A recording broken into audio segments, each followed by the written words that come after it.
this evening. My name is Mark and you're with us on Safari TV on Wild Earth, and we're going to do a bit of a recap this evening and maybe chat about a few things.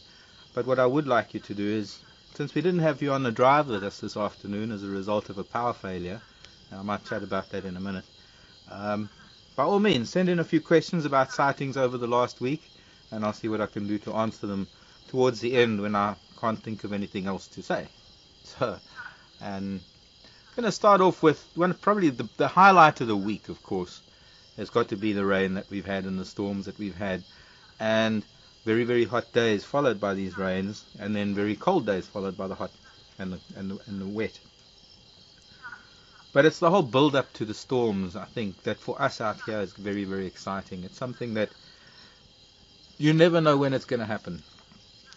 In my opinion, it tends to be around a full moon or a new moon, and I think, if I'm not mistaken, we are pretty much around a new moon at the moment. It could very well be.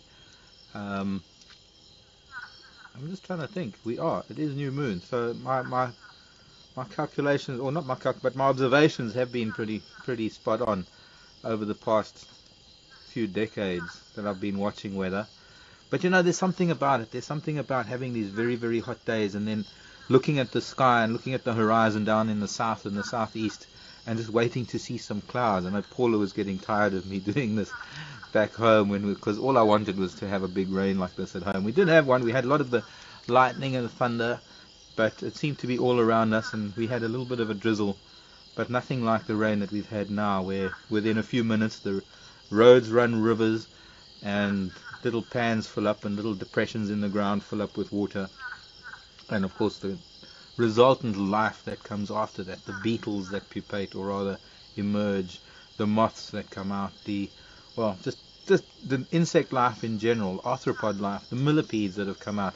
We've seen some fantastic centipedes, the scorpions, the spiders, and I know a lot of you are cringing probably because so many people out there in the cities and in the greater wide world as such are somewhat afraid of the small creepy crawlies. But I have to be honest with you, when you start learning a little bit about their intricate lives, you start learning that there's nothing really to be afraid of at all.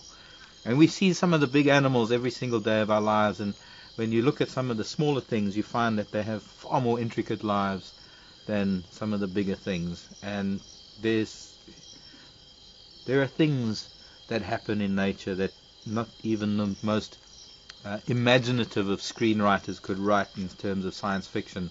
There's some pretty amazing things that happen out there, and if people could just get over this fear of creatures, over their fear of insects and spiders and snakes, there are wonders to be discovered in nature, because after all, nature is not there to harm or to maim or to kill. We're all part of it. We might have been separated from it for many, many millennia or many millions of years, but we come from it, and a long, long time ago I think we must have been keen observers of everything around us, knowing that the subtlest of signs of a beetle here or a moth there were things that we would look out for, knowing that better times for food gathering were about. In terms of a lot of the insects and a lot of the smaller creatures, when you look at a lot of things that humans think they've invented, they're actually things that have been going on in the insect world far longer than humans have been doing these things. And sometimes also in the bird and mammal world. But invariably one finds that there are a lot of things out there that have been going on in nature that we have merely copied. And I think one of my greatest examples of that is the advent of the wheel. And we always think that we humans invented the wheel, but dung beetles have been rolling balls for millions of years, and I will maintain till my dying day that it was just merely humans observing dung beetles and modifying that to come up with the concept of the wheel. It's like the weaver birds and humans modifying their behavior and coming up with a basket. The wasps that create clay pots, perfect clay pots that humans have invented, that maybe humans thought they invented, but merely copied from wasps, because wasps create these beautiful, perfectly round clay pots with a little lip on them, and we've merely copied them, and they've been doing it for a lot longer than we have. Anyways, enough on that subject. The rains that have fallen have been welcome. They've been somewhat late, and I think if we take last year and the birth of impala into account, I can't even remember when the last rains were. Maybe somebody can send me an email. And towards the end, I got an earpiece in and I got a radio, and I'm hoping that we might have a little bit of time, if I can stop my brain working and my mouth working, that at the end of the fireside chat I've got a bit of time for some questions. And I'm hoping that somebody can tell me, because I can't remember, for the life of me, I can't remember when last year's first rains fell. And that, in relation to the last year's first lambing of impala, it would be interesting to see the correlation between this year. There are lambs out there. The lambs have been born already. Lambs have already been eaten by predators. Heard today by, well, Craig found out that further down south in the Sabi Sand, there have been a lot of reports of impala lambs. Today being the 7th of November, of course, my date was 7th of November today.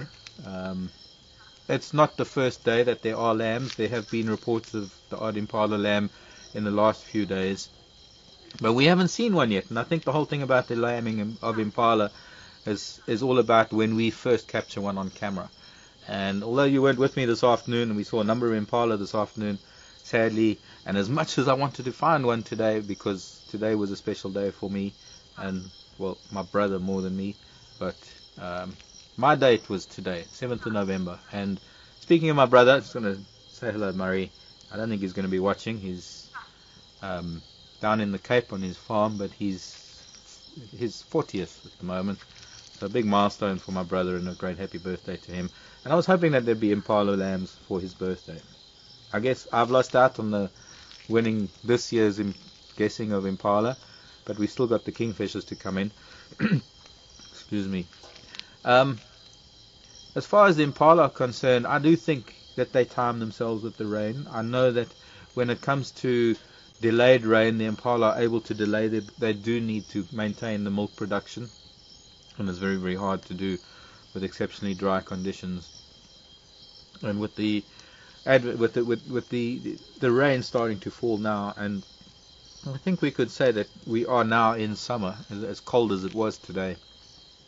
I think we can say that the greenery is starting, and so the health and the condition of the animals is going to start improving, and this is something that is needed by all those impala ewes out there that are going to need to keep their milk production up. So I think from tomorrow, I think there's a good chance that tomorrow we might be seeing some of the first lambs.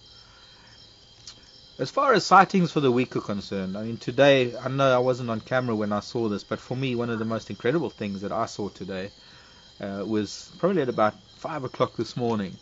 As I was coming into camp. I'm staying up at Inga's house, by the way, for those of you who know what Inga's house is. We have two areas where staff sleep. Some of us sleep here in main camp, and some of us sleep up at Inga's house, and that's where we do most of our dinners and things, up at Inga's house. But for the time being, I'm staying up at Inga's because Paula's with me, and my little wooden cabin behind me is a bit small for the two of us, and Herman is, well, won't get into that. But we're staying up at the house, and I came into work today, leaving there at about 5 o'clock in the morning. And as I was leaving camp, there was a whole bunch of impala right along the edge of the fence of Inga's house. Now, the two owners of Vuyatela, or rather Juma Game Reserve, are both Yuri and Inga Moolman. Now, Inga's married, so obviously she's not a Moolman anymore. She's married to a gentleman in Cape Town, and we are renting her house. And as I was leaving the house, sorry, I'm getting distracted because there's so many insects that are coming into the light. And you know what it's like with me and insects. I'm just, if I find something, There's one upside down. I can see it upside down. And I'm about to jump up and get it, but I'll restrain myself for now because it's a beetle and it should have the ability to right itself, and it will soon. It'll grab hold of another insect to do so. But as far as what happened this morning was, as I was leaving Inga's house, all the impala were backed up against the fence, and of course I had to walk out to my Land Rover, and walking out to my Land Rover, the impala moved away from me, and within 20, not even 10, 20 seconds, they all started running back towards me, and I noticed what it was there was a hyena that had grabbed one of them, and I don't think it was a youngster. I really don't think it was a new lamb because it looked too big. If it was a youngster, I mean, small as a steenbok. They're tiny when they come out. And what I saw, this hyena was actually battling to lift it up off of the ground and ran off with it. Now, if you've been with us for some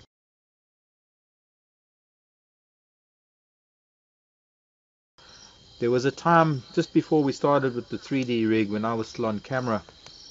I was with Patrick on drive one morning, and we opened up the drive on quarantine as we usually do, and noticed a hyena running with something very large in its mouth.